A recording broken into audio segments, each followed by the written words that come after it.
ज्ञानस्वरूपं निजबोधरूपं योगीन्द्रमिड्याम्भवरोगवैद्यं श्रीमद्गुरुं नित्यमहं नमामि। यस्यांके च विभाति बोधरसुता देवापगामस्तके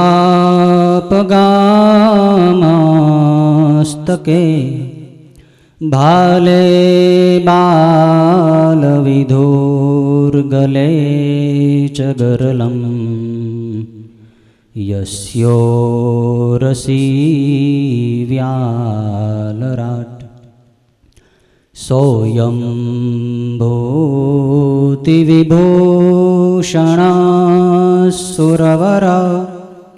सर्वाधिप सर्वदा सर्वः सर्वगत शिवः शशिनिभः श्रीशंकर पातु माम्। ॐ शान्तिः शान्तिः शान्तिः। सद्गुरु भगवान की जय, सनातन धर्म की जय, आनंदेश्वर महादेव की जय, रामकृष्ण भगवान की जय, हनुमान जी महाराज की जय। ओम नमः पार्वती पतये हर हर महादेव हर।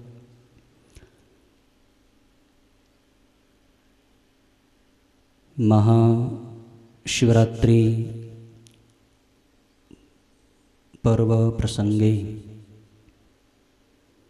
भगवान शिव में આપણું ચિત્ત એકાગ્ર કરવા માટે થોડી વાર ભગવાનનું ધ્યાન કરીએ। આપણે બધાએ નેત્ર બંધ રાખજો, ટટ્ટાર બેસજો, ભાવ કરો ભગવાન સદાશિવની શાંત શીતળ દિવ્ય જ્યોતિ આપણા લલાટમાં આવી છે। આપણી આસપાસ શિવ ચૈતન્ય વિરસી રહ્યું છે। જે કાંઈ દેખાઈ રહ્યું, સંભળાઈ રહ્યું, અનુભવાઈ રહ્યું છે એ બધું એક શિવ તત્વ જ છે। એ વ્યાપક શિવ તત્વ સૂક્ષ્મ દિવ્ય શાંત શીતળ જ્યોતિ સ્વરૂપે આપણા લલાટમાં બિરાજમાન છે। તમારા ચિત્તને લલાટમાં શિવ જ્યોતિમાં એકાગ્ર રાખજો।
शांति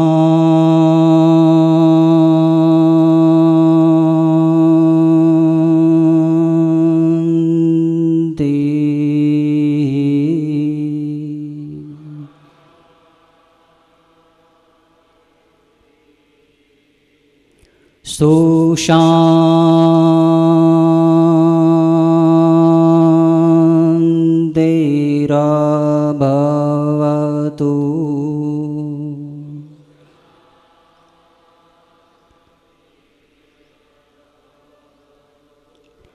સર્વત્ર શાંતિરભવતુ.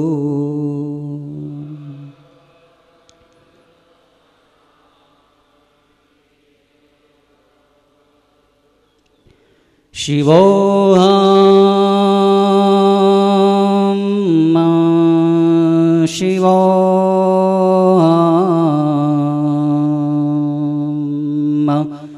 શિવોહમ શિવોહમ.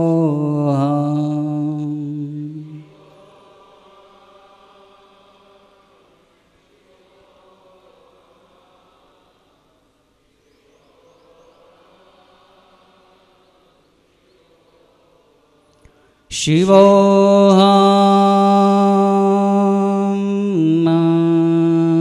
શિવોહમ શિવોહમ શિવોહમ.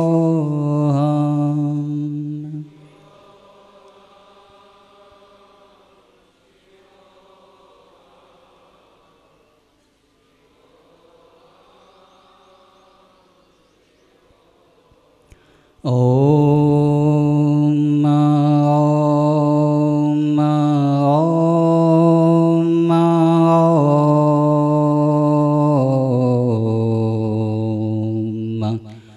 ઓમ ઓમ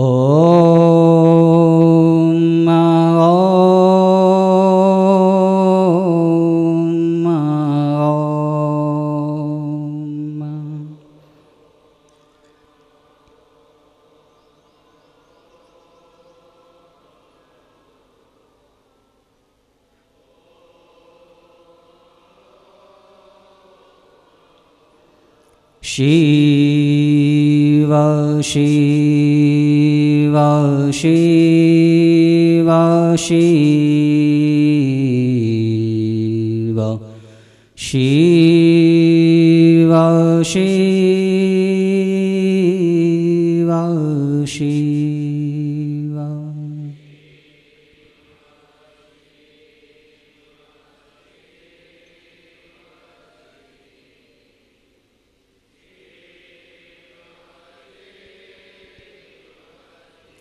જ્યાં દેખું ત્યાં બધે શિવ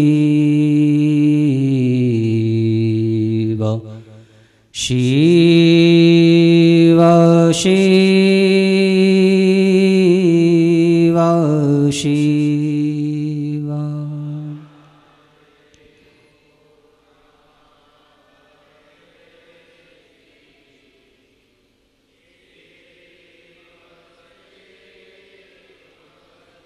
ઓમ નમઃ શિવાય ઓમ નમઃ શિવાય ઓમ નમઃ શિવાય ઓમ નમઃ શિવાય ઓમ ઓમ નમઃ શિવાય ઓમ નમઃ શિવાય ઓમ નમઃ શિવાય ઓમ નમઃ શિવાય ઓમ નમઃ શિવાય ઓમ નમઃ શિવાય નમઃ શિવાય ઓમ નમઃ શિવાય ઓમ નમઃ શિવાય ઓમ નમઃ શિવાય નમઃ શિવાય ઓમ નમઃ શિવાય ઓમ નમઃ શિવાય ઓમ નમઃ શિવાય ઓમ ઓમ નમઃ શિવાય ઓમ નમઃ શિવાય ઓમ નમઃ શિવાય નમઃ શિવાય ઓમ નમઃ શિવાય ઓમ નમઃ શિવાય ઓમ નમઃ શિવાય ઓમ ઓમ નમઃ શિવાય ઓમ ઓમ નમઃ પાર્વતી પતયે હર હર મહાદેવ હર. આત્માથી પરમાત્મા બનવાનો પર્વ જીવાત્મા અને પરમાત્માના મિલનનો પર્વ. આપણા ગુરુદેવના સત્સંગી સમુદાય માટે આ પર્વ દ્વિવિધ મહત્વ ધરાવે છે. એક તો ભગવાન શિવની ઉપાસના કરી શિવમાં ભળવાનો પર્વ એટલે મહાશિવરાત્રિ પર્વ. બીજું કે આપણા સૌના અંતરમાં આત્મ સ્વરૂપે ગુરુદેવ બિરાજમાન છે. એ ગુરુદેવ જ્યારે દેહ સ્વરૂપ ધારણ કરી, પંચભૌતિક સ્વરૂપ ધારણ કરી આ ધરાતલ ઉપર પધાર્યા, એ પાવન ઘડીએ પાવન દિવસ પણ મહાશિવરાત્રિનો પર્વ હતો. માટે મહાશિવરાત્રિ પર્વ એ આપણા ગુરુદેવના દેહ ધારણનો પવિત્ર પર્વ અને ભગવાન શિવની ઉપાસનાનો પણ પર્વ. પરંતુ આજનો આ મહાશિવરાત્રિ પર્વ ત્રિવિધ મહત્વ ધરાવે છે. ગુરુદેવ દેહથી આજે આપણા વચ્ચે બિરાજમાન નથી, પરંતુ જે રીતે દેહ ધારણ કરવા માટે ગુરુદેવે મહાશિવરાત્રિનો પર્વ પસંદ કર્યો, એ જ રીતે ગુરુદેવે હવે પોતાના વાંગમય સ્વરૂપ, શબ્દ મૂર્તિ સ્વરૂપ ધારણ કરવા માટે પણ આજનો મહાશિવરાત્રિ પર્વ પસંદ કર્યો. પરિણામે આજે આપણે ગુરુદેવના શબ્દ વિગ્રહ સ્વરૂપ જીવન ચરિતામૃત ગ્રંથને નિહાળી શકશું, એ ગ્રંથનું અધ્યયન કરી શકશું. એ ગ્રંથના માધ્યમથી આપણું ચિત્ત ગુરુદેવના સ્વરૂપની અંદર લાગશે, આપણું ચિત્ત શુદ્ધ થશે. આ ગ્રંથની રચના ગુરુ કૃપાથી પરિપૂર્ણ થઈ છે. ખરેખર તો આ ગ્રંથના માધ્યમથી આ બાળકને ગુરુદેવની વાંગમય પૂજા કરવાનો અવસર મળ્યો. ગુરુદેવની પૂજા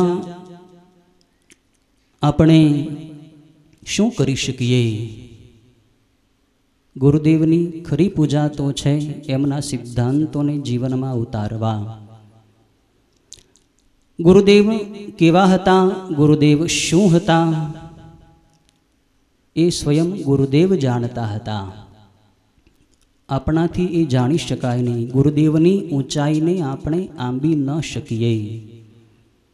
કોઈ સંત વિશે બોલવું હોય, સંત વિશે લખવું હોય તો સંત બનવું પડે, તો જ એમના વાસ્તવિક સ્વરૂપનું આપણે વર્ણન કે લેખન કરી શકીએ. બાકી એ સિવાય તો આપણે આપણી બુદ્ધિ જેટલી હોય એ પ્રમાણે વર્ણન કરી શકીએ, યથાર્થ વર્ણન ન થઈ શકે.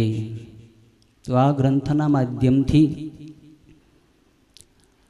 જે વાંગમય પૂજા, શબ્દમય પુષ્પો ગુરુદેવને દક્ષિણા સ્વરૂપે અર્પણ કરવાનો અવસર આ બાળકને મળ્યો, એ સદભાગ્ય માનું છું. ખરેખર તો આ શરીરે ગુરુદેવ જે હતા એનું યથાર્થ વર્ણન ભલે ન કરી શકાણું હોય આ ગ્રંથના માધ્યમથી, પરંતુ અમે અમારી બુદ્ધિનો પરિચય આપ્યો છે કે ગુરુદેવ વિશે આ શરીર જેટલું જાણતું હતું એટલું લખાયું છે. પૂરેપૂરું લખી જ ન શકાય, કેમ કે સંત તત્વ એ ભગવદ તત્વ હોય છે, ગુરુ તત્વ એ શિવ તત્વ હોય છે. શિવ તત્વ સુધી, ગુરુ તત્વ સુધી વાણી પણ પહોંચી ન શકે, મન બુદ્ધિ પણ પહોંચી ન શકે, તો સામાન્ય કલમ કઈ રીતે પહોંચી શકે? એટલે કોઈ નિસ્પંદ નિષ્પ્રાણ કાગળની ઉપર સંતના જીવનને યથાર્થ રૂપે આલેખી ન શકાય.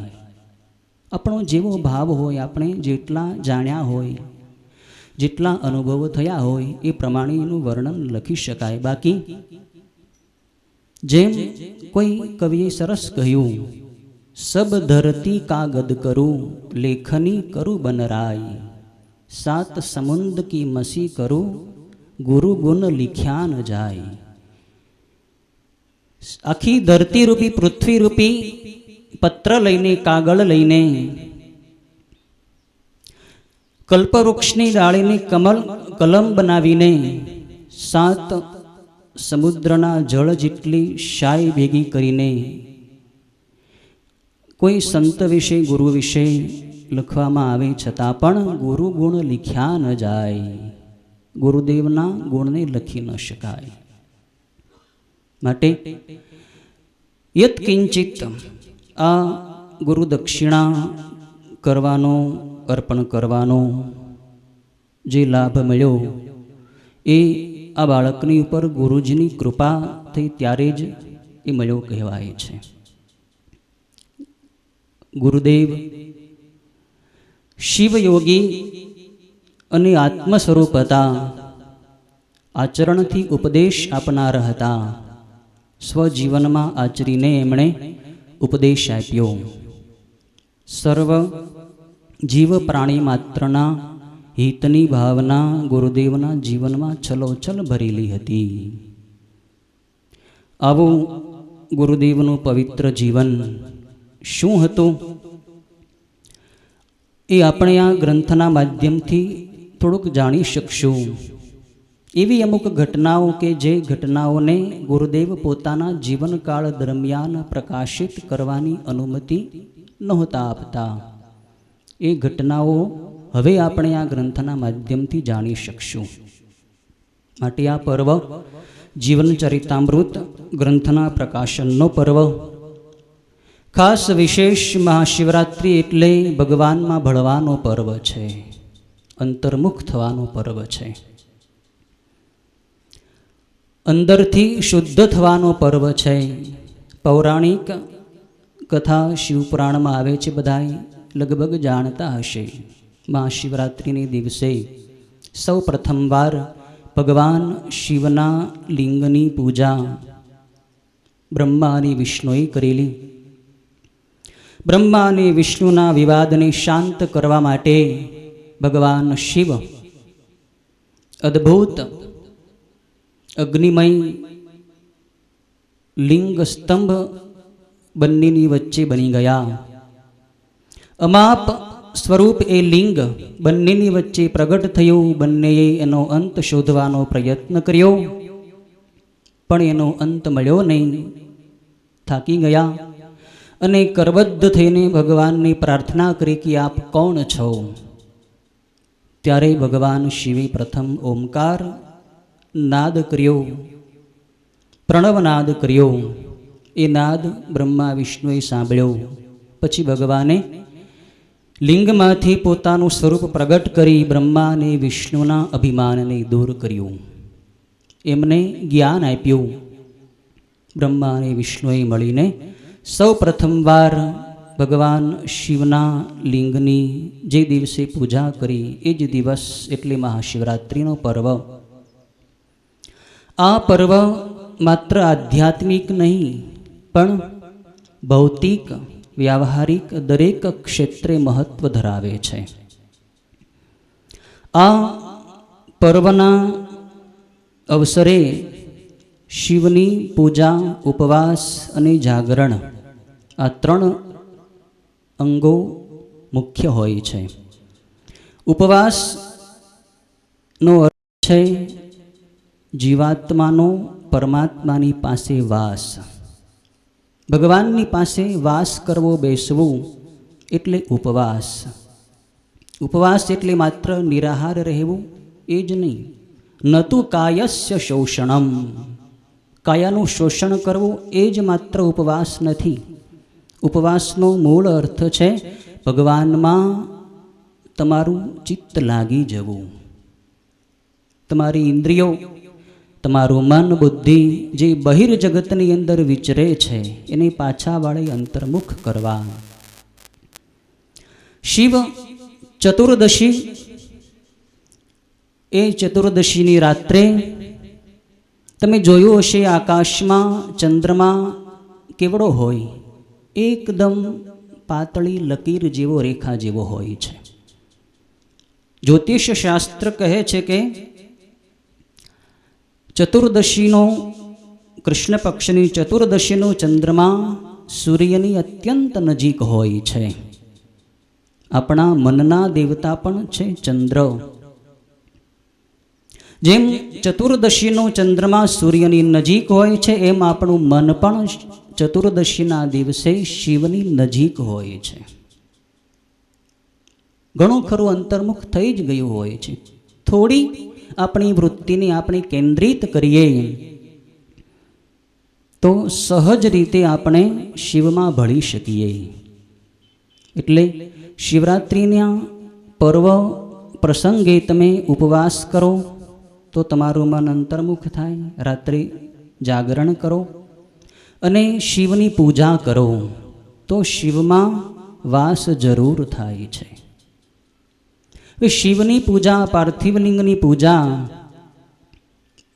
આપણે બધા કરીએ છીએ. શિવને બિલીપત્ર ચડાવીએ, ભસ્મ ચડાવીએ, જળ, વિવિધ દ્રવ્યો અર્પણ કરીએ છીએ. શિવની પૂજામાં તો બે રીતે થઈ શકે, કર્મયોગ વડે અને જ્ઞાનયોગ વડે. શિવને પત્ર, પુષ્પ, ફળ, જળ અર્પણ કરવા એ કર્મયોગથી શિવની પૂજા છે. પણ આત્માથી પરમાત્મામાં ભળવું, જીવથી શિવમાં ભળવું એ શિવની જ્ઞાનયોગમય પૂજા છે, જ્ઞાનમય પૂજા છે. એ વાસ્તવિક પૂજા છે. તમે ભગવાનના લિંગ પર બિલીપત્ર ચડાવો, ઘણી સામગ્રી ચડાવો, એનું ફળ પણ હોય જ છે, મળે જ છે. એનું ફળ પણ અમોઘ બતાવ્યું છે.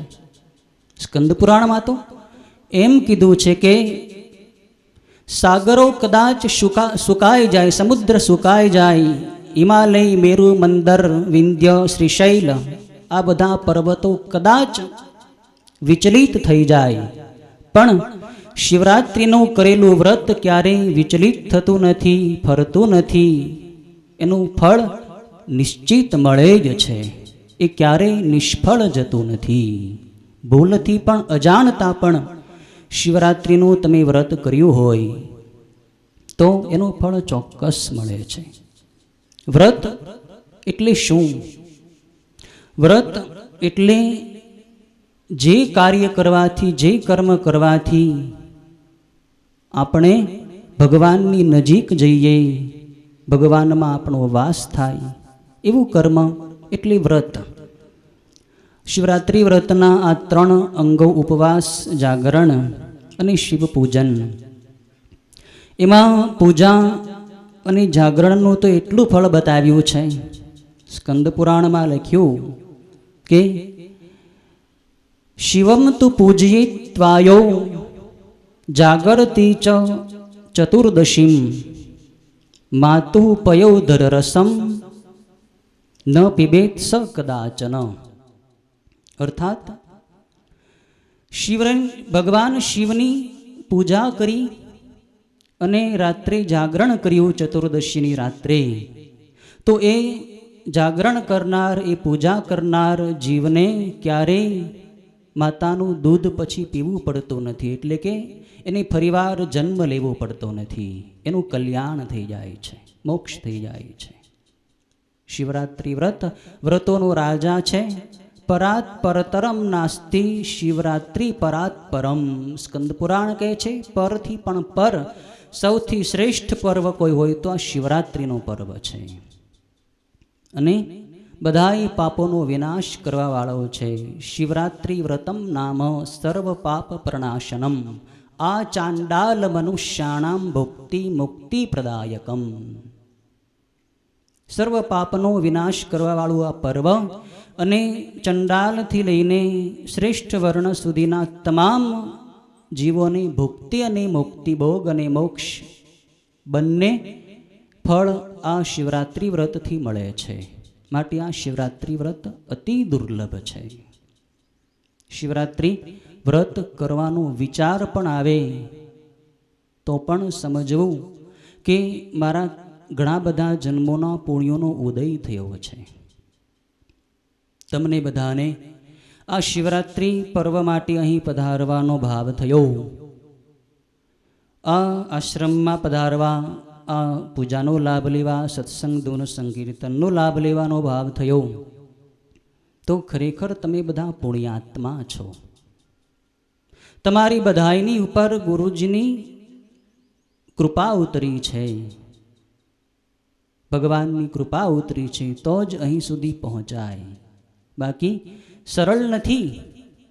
બધા વ્યવસાયો, સંસારના કાર્યો, ઉપાધિઓ બધામાંથી સમય કાઢીને અહીં સુધી પહોંચવું, સત્સંગ, ધ્યાન, ધૂન, ભજન કરવું, પૂજા કરવી એ આ કળિયુગના દોડાદોડીના સમયમાં બહુ દુર્લભ છે. ભગવાનની કૃપા હોય તો જ શિવ સુધી પહોંચી શકાય. અનેક મતાંતરો, પંથો, સંપ્રદાયોની ભીડમાં શિવમાં મન લાગવું અતિ દુર્લભ છે.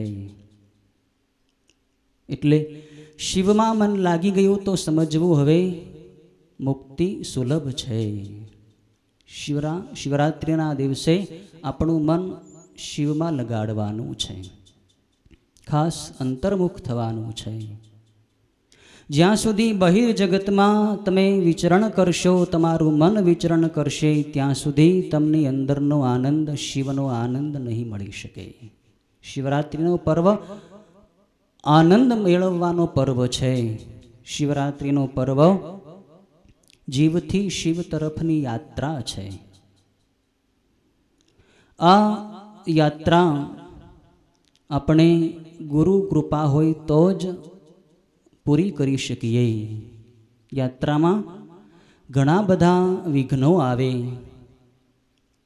ઘણા બધા સ્ટેશનો આવે, રૂકાવટ આવે, પણ તમે ક્યાંય ઊભા ન રહો તો યાત્રા તમારી જલ્દીથી પૂરી થાય.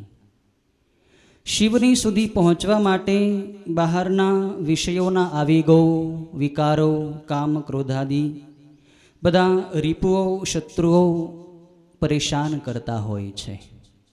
એને જ્યાં સુધી તમે જીત્યો નહીં, જ્યાં સુધી એના ઉપર તમે વિજય ન મેળવો ત્યાં સુધી તમે ભગવાન સુધી પહોંચી ન શકો. શિવનું વ્રત કરવું હોય, શિવની પૂજા કરવી હોય તો જીવનમાં સંયમ અતિ આવશ્યક છે. ભોગી માણસ ક્યારેય યોગ સાધી ન શકે. ભોગી માણસ શિવ સુધી પહોંચી ન શકે. ભોગમાં શાંતિ છે નહીં, શાંતિ તો શિવ ચરણોમાં છે. શાંતિ શિવના બનવામાં છે. તમે શિવના બની જાઓ તો જ તમને અંદરની શાંતિનો અનુભવ થશે. એ શિવના બનવા માટે ઇન્દ્રિયોનો સંયમ પરમ આવશ્યક છે. ભોગથી આજ સુધી કોઈને શાંતિ મળી નથી અને ભવિષ્યમાં પણ કોઈને મળવાની નથી. આ નિયમ છે. ઘણા બધા રાજાઓ, મહારાજાઓએ ખૂબ ભોગો ભોગવ્યા પણ અંતે થાકી ગયા અને છેલ્લે તો એમણે બધો ત્યાગ કરવો પડ્યો. ભાગવતમાં આવે યયાતિ રાજાનો પ્રસંગ. નહુષનો પુત્ર 1000 વર્ષો સુધી એણે પોતાના પુત્રની યુવાની મેળવીને ખૂબ ભોગો ભોગવ્યા. પછી છેલ્લે એને સમજાઈ ગયું અને એણે કહ્યું, ન જાતું કામઃ કામાન ઉપભોગે ન શામ્યતિ હવિષા કૃષ્ણ વર્તમેવ ભૂય એવાભિવર્ધતે. આ વિષયોની અગ્નિ બળતી હોય એને તમે વિષય ભોગના પદાર્થો રૂપી આહુતિ આપ્યા કરો તો એનાથી કાંઈ એ અગ્નિ ઓલવાય નહીં, બુઝાય નહીં. એ અગ્નિને બાળવો હોય તો એને સંયમનું જળ સિંચો, સંતોષનું એને જળ આપી દો, તો એ અગ્નિ બુઝાઈ જાય. એટલે સંયમથી જ શાંતિ મળે છે, બધાનો અનુભવ છે. આજના શિવરાત્રિના દિવસે જ નહીં, પણ તમે 24 દિવસ 24 કલાક 365 દિવસ સતત તમારા મનને વિષયોથી પાછું વાળશો તો જ તમને આનંદનો અનુભવ થશે. ઇન્દ્રિયોને વિષયોથી પાછી વાળવાથી જ માત્ર આનંદ નહીં, પણ મનને પણ અંતર્મુખ કરવાનું છે. સૌથી મહત્વની વાત છે બુરાઈનો ત્યાગ કરવો. ખરાબ આપણે જે કરીએ છીએ, ખરાબ બોલીએ છીએ, ખરાબ સાંભળીએ છીએ, ખરાબ જોઈએ છીએ, એનાથી આપણું મન બહુ વિક્ષિપ્ત થાય છે, આપણું ચિત્ત મલિન થાય છે. તમે ધ્યાન કરશો, તમારા મનને એકાગ્ર કરશો, ભગવાનના સ્વરૂપમાં તમારા ચિત્તને સ્થિર કરશો, નિયમિત સાધના કરશો, તો તમારું મન મજબૂત બનશે, તમારા ચિત્તમાં અદ્ભુત શક્તિ આવશે. પણ એ સમયે બહુ ધ્યાન રાખવાનું છે.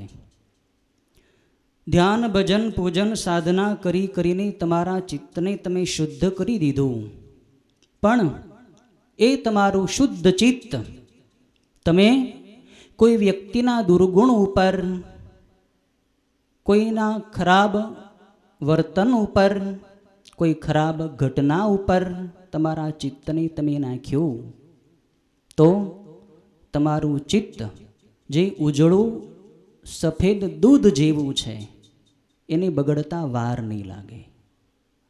અને એકવાર ચિત્ત બગડ્યા પછી એને સુધારવું, એને ધોવું, એને સ્વચ્છ કરવું બહુ સમય માગી લે. ધીરે ધીરે ધીરે ધીરે પાછું શુદ્ધ થાય છે. એટલે તમે તમારી સાધનાની સંપત્તિને બહુ સાચવો. જે સંપત્તિ તમારી સાથે આવવાની નથી, કાગળની નોટો છે જે તમારી સાથે આવવાની નથી, અને તમે તિજોરીની અંદર બંધ રાખીને કેટલી બધી સાચવો છો.